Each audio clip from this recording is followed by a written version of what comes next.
Esa risa todavía la tengo clavada en el tímpano, ese sonido seco, burlón, de quien se cree que tiene el mundo a sus pies, mientras tú estás en el suelo, recogiendo los pedazos de tu dignidad. Mi nombre es Badir, y les voy a contar cómo pasé de ser el hazmerreír de una de las constructoras más grandes de la ciudad a ser la persona que les quitó el sueño, el hambre y finalmente la libertad. Todo empezó cuando entré a trabajar en Zenith Estructuras, una empresa que por fuera parece el epítome del éxito y la modernidad, pero que por dentro es un nido de ratas vestidas de traje italiano. Mi puesto era de analista de licitaciones, un trabajo que suena aburrido, pero que es donde se mueve la verdadera plata, porque ahí es donde ves quién le paga a quién para quedarse con los contratos del gobierno. Mi jefe directo se llamaba Valeris, un tipo que se creía un dios porque su apellido estaba en el logo de la entrada. Y su mano derecha era una mujer llamada Soraya, que tenía la capacidad de humillarte con una sola mirada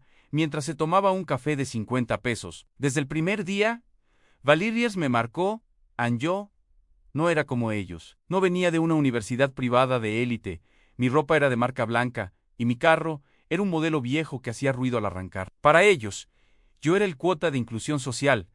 Así me decían en mi cara cuando pensaban que no los escuchaba. O peor, me lo decían directamente entre risas durante las reuniones. Badir, tráenos los planos, pero no los vayas a manchar con tu sudor de clase obrera, me decía Soraya mientras los demás soltaban la carcajada. Yo me tragaba el orgullo porque necesitaba el trabajo. Mi mamá estaba enferma y las medicinas no se pagaban solas. Agachaba la cabeza, decía sí, señora, y seguía trabajando 10 veces más que ellos. Pero la humillación no se quedaba solo en comentarios. Valeris empezó a usarme para cosas que no estaban en mi contrato. Badir, ve a recoger a mi hijo al colegio. Badir, mi esposa necesita que le lleves estas bolsas de compras. Badir, ¿por qué el café está tibio? Eres un inútil, no sirves ni para lo básico. Un día estábamos revisando los pliegos para la construcción de un puente peatonal masivo en la zona norte. Era un contrato de millones. Yo encontré un error gravísimo en los cálculos estructurales que Valeris había aprobado. Los materiales que estaban cotizando no aguantarían el peso a largo plazo. Era una tragedia anunciada. Fui a su oficina, con el corazón en la mano, pensando que me daría las gracias. Valeris me miró de arriba abajo, soltó una carcajada que se escuchó hasta el pasillo y llamó a Soraya por el intercomunicador. Soraya, ven a ver esto, el pasante quiere enseñarnos de ingeniería, dijo él. Cuando ella entró, me arrebató los papeles y empezó a leer en voz alta, con un tono de burla. Badir, ¿tú crees que porque leíste 2 libros en tu universidad pública, sabes más que nosotros que llevamos 20 años en esto? Los materiales son los que son porque así sale más barato y nos queda más margen. ¿Entiendes? ¿O te lo explico con manzanitas? Yo le dije que era peligroso, que la gente podía morir. Valeris se levantó, se me acercó tanto que podía oler su loción cara y me dijo al oído que si volvía a cuestionar sus números, no solo me despediría, sino que se encargaría de que no volviera a trabajar ni lavando platos en esta ciudad. Me sacaron de la oficina entre risas. Ese día, en el área de descanso, escuché a otros compañeros, gente que yo pensaba que eran mis amigos, como un tipo llamado Octavio y una chica llamada Mireya, burlándose de mi audacia. ¿Viste la cara de Badir? Se puso rojo como un tomate, decía Octavio. Es que es un pobre diablo. Cree que esto es una película de héroes, respondió Mireya. Yo estaba detrás de una pared, escuchando cómo diseccionaban mi pobreza, mi esfuerzo y mi miedo. Me sentí tan pequeño, tan miserable, pero ahí fue donde algo dentro de mí se rompió. Ya no era tristeza, era un frío seco que me subía por la espalda. Decidí que no iba a renunciar. Iba a quedarme. Iba a ser el empleado perfecto, el más.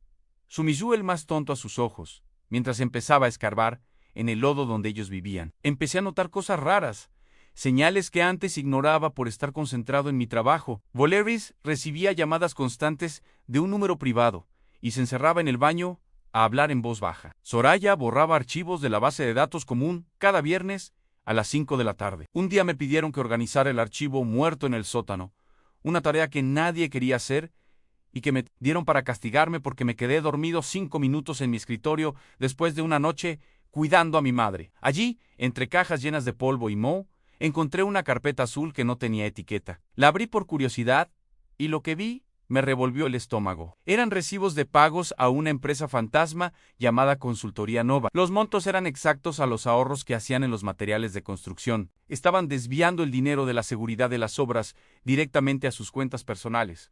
Traté de mantenerme frío. Una tarde, Valerius me llamó a su oficina. Estaba con Soraya, y ambos tenían una expresión de triunfo que no me gustó nada. Vadir, tenemos una misión especial para ti, dijo él con una sonrisa falsa. Vamos a presentarnos a la licitación del nuevo hospital regional. Necesito que prepares todo el papeleo, pero quiero que uses estos cuadros de costos que te va a dar Soraya. No pregunches, solo transcríbelos. Cuando vi los números, casi me desmayo. Eran ridículamente bajos, imposibles para un hospital funcional. Estaban planeando robarse el 60% del presupuesto. Les dije que eso no pasaría a la auditoría. Soraya o Sigio se acercó a mí y me acarició la mejilla de una forma humillante. ¡Ay, Vadir! ¡Tan tierno! La auditoría ya está pagada. Tú solo haz lo que se te pide, y quizás te compremos zapatos nuevos. Este mes me fui a mi puesto y empecé a trabajar. Pero no hice lo que me pidieron. O bueno, sí lo hice, pero guardé una copia de los archivos originales que ellos querían ocultar. Esa noche, mientras todos se habían ido, me quedé en la oficina adelantando trabajo. Valerius pasó por mi lado, ya para irse, y me tiró un billete de 20 pesos en el escritorio. Para tu cena, Vadir, no quiero que te desmayes antes de terminar mis millones, dijo, y se fue riendo con Soraya. En ese momento las cámaras de seguridad no estaban grabando, pero yo sí estaba registrando todo en mi memoria y en una memoria USB que escondía en mi calcetín. Las semanas pasaron y la tensión en la oficina era insoportable. Yo era el blanco de todas las bromas. Me escondían las llaves de mi carro, me ponían sal en el café, me daban información falsa para que cometiera errores frente a los clientes. Un día, en una cena de la empresa a la que me obligaron a ir para servir las copas de los invitados, Valerius me presentó ante un grupo de empresarios importantes. Aquí tenemos a Vadir, nuestro amuleto de la suerte, dijo entre risas. Es el único que viene a trabajar en autobús. Nos recuerda constantemente de dónde venimos, para no terminar así. Todos rieron. Yo sentía las lágrimas quemándome los ojos mientras servía el vino. Miré a Soraya, que me guiñó un ojo burlonamente. Me sentía en el punto más bajo de mi vida. Pero entonces, algo cambió. Recibí un correo anónimo en mi cuenta personal. Era un mensaje corto en C. Lo que estás haciendo en el sótano. Sigue adelante. Me entró un pánico terrible. ¿Alguien me había visto? ¿Era una trampa de Valerius para ver si yo era desleal? No pude dormir en 3 días. En la oficina cada vez que Valerius me miraba, yo sentía que sabía todo. Empezó a presionarme más a Vadir. El archivo del hospital tiene que estar listo mañana. Si falta un solo centavo en la justificación, te juro que te meto a la cárcel por fraude, me gritó frente a todos. Yo le dije que estaba listo, que no se preocupara. Mentira. Había descubierto que Consultoría Nova no solo era de Valerius y Soraya, sino que el mismísimo director de obras públicas de la ciudad era el tercer socio. El nivel de podredumbre era infinito. El viernes, antes de la entrega de la licitación, Valerius me citó en una bodega a las afueras de la ciudad. Dijo que quería revisar los documentos finales lejos de oídos curiosos. Yo sabía que eso era peligroso. Fui, pero antes de entrar, activé la grabadora de mi celular y la escondí en mi ropa. La bodega estaba oscura.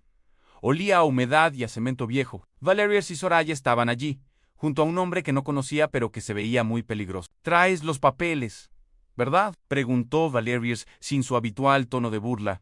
Ahora estaba serio, casi paranoico. Se los entregué. Soraya empezó a revisarlos con una linterna. «¿Están todos los nombres de los proveedores ficticios?», preguntó ella. «Sí», respondí con la voz temblorosa. Valerius se me acercó y me agarró del cuello de la camisa. «Escúchame bien, Vadir, si algo sale mal, tú eres el que firma como responsable de la integración del archivo. Si alguien pregunta, tú fuiste el que cometió los errores. Te vamos a dar una buena tajada para que te largues del país. Pero si hablas, no vas a llegar ni a la esquina». Yo estaba aterrado, pero por dentro sentía una chispa de triunfo. Me estaban confesando todo en mi cara. Pero entonces, el hombre desconocido sacó un arma y la puso sobre una mesa de madera. «Solo por si acaso, Vadir, para que no se te olvide quién manda aquí», dijo el hombre. Valerius y Soraya se echaron a reír de nuevo. Esa maldita risa de superioridad. Me dejaron salir de allí con la advertencia de que si el lunes la licitación no era adjudicada a Zenith, mi vida no valdría nada. Pasé el fin de semana encerrado en mi casa, viendo a mi madre dormir, preguntándome si estaba siendo un héroe o un suicida. El lunes llegó. Entré a la oficina y el ambiente estaba cargado. Valerius caminaba de un lado a otro. Soraya fumaba sin parar aunque estaba prohibido. Estaban esperando la llamada del director de Obras Públicas, confirmando que el contrato era suyo. De repente, el teléfono de la oficina empezó a sonar con una insistencia aterradora. Valerius contestó.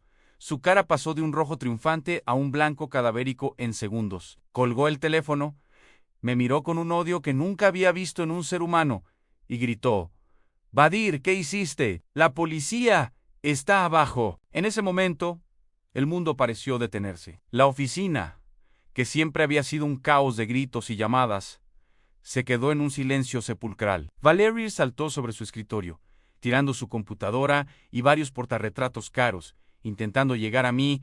«Maldito muerto de hambre, te voy a matar», rugía mientras Soraya intentaba detenerlo, aunque ella misma estaba temblando tanto que apenas podía mantenerse en pie. Eu não me movi. Me quedé ahí parado frente a mi escritorio, sintiendo por primera vez en años que el aire entraba a mis pulmones sin el peso de la humillación. «No hice nada, Valerius, solo hice mi trabajo», le respondí con una calma que ni yo mismo sabía que poseía. Las puertas del ascensor se abrieron y no entró un cliente, ni un mensajero. Entraron 6 agentes de la unidad de delitos financieros y un fiscal. El escándalo fue total. Los otros empleados, Octavio, Mireya y todos los que se habían reído de mis zapatos y de mi ropa, se pegaron a las paredes como cucarachas asustadas. El fiscal caminó directo hacia Valerius y le leyó sus derechos, pero Valerius, en su arrogancia infinita, empezó a gritar que todo era un error, que yo era el culpable, que yo había falsificado los documentos para extorsionarlos. Él es el que maneja los archivos. Él nos pidió dinero para no inventar estas mentiras, gritaba señalándome con un dedo tembloroso. Soraya, tratando de recuperar su compostura de mujer poderosa,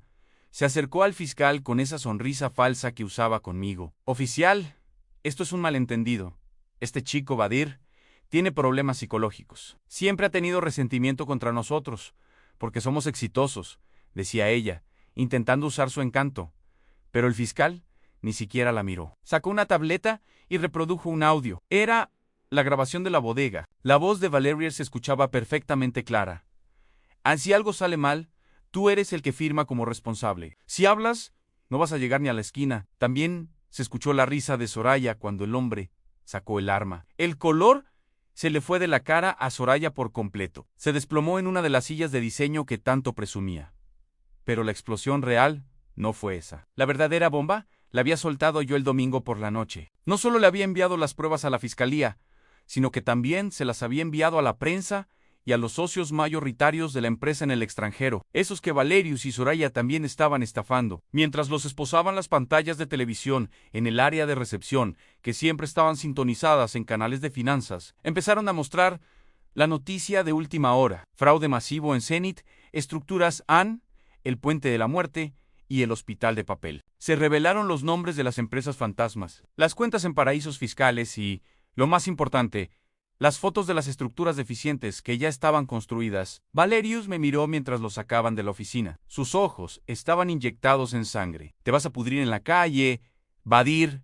Nadie te va a contratar después de esto», me gritó. Yo le sonreí, una sonrisa lenta y genuina. «¿Sabes qué es lo gracioso, Valerius?», le dije mientras pasaba por su lado, «que mientras tú te burlabas de mi sudor de clase obrera, ese mismo sudor fue el que pagó el equipo de grabación profesional que puse en tu oficina hace 3 meses. No fue solo la bodega. Tengo meses de videos tuyos y de Soraya hablando de cómo se robaban el dinero de la gente pobre para pagar sus vacaciones en Europa. Sus propios empleados, a los que ustedes humillaban a diario, me ayudaron a esconder los micrófonos». En ese momento, Octavio y Mireya bajaron la mirada, avergonzados. Se dieron cuenta de que ellos también estaban en esos videos, riéndose de las estafas y participando en el acoso hacia Mía.